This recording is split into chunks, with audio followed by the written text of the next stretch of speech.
The Banned Bible in Jamaica, the hidden story of the Maccabee. I grew up in Jamaica hearing stories my grandmother told, stories about a Bible that not everyone was allowed to read. She called it the Maccabee Bible. In those days, they said it was banned. But what most people don't realize is that those same scarce books are still alive today. They live on in what known as the Ethiopian Bible, the lost book. In the old days, most Jamaicans read from the King James Bible. But the early version, like the one printed in 1611, had more books than the one you see today. They included the Book of the Maccabee, Tobit, Judith, and Wisdom of Solomon, story of courage, resistance, and faith. But around 1827, the British Bible Society decided that those books, known as the Apocrypha, would no longer be printed or distributed. And since Jamaica was under British rules, those missing books slowly disappeared from our island.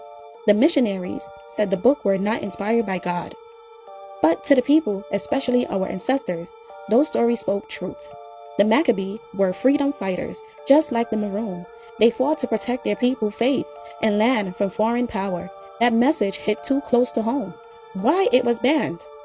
In the days of slavery and colonial control, knowledge was power. The British didn't want the enslaved people or free Africans to read about holy warriors rising up against empires.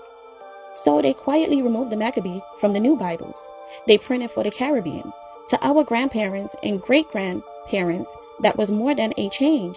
It was a ban. Some families were told by their pastors not to read those books, to throw them away, but others, like my grandmother, kept them hidden, passed them down through generations. She used to say, they take it out because it tell us to fight back. And she was right. The African connection. The story of the Maccabee didn't die. It survived in Africa.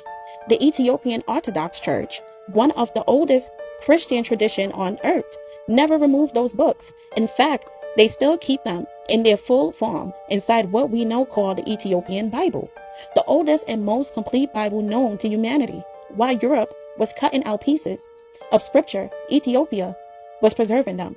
That's why today, those same banned books live on inside the Ethiopian Bible, the very text that colonial power tried to silence. The Maccabee, Enoch, Jubilee, and other, all part of Africa's scarce legacy.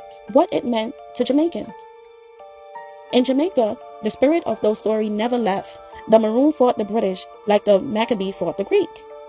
Rastafari embraced the lost book as part of the black man original Bible.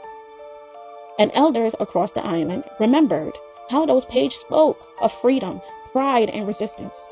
The Banned Bible became a symbol, proof that the colonizer feared the truth written in our own language of liberation. It was never just about religion, it was about power. So yes, the Maccabee Bible was real, and it was banned, not by God, but by man who feared what it could awaken. And even though they tried to erase it, the truth survived, because you can burn the page, but you can't kill the spirit behind them.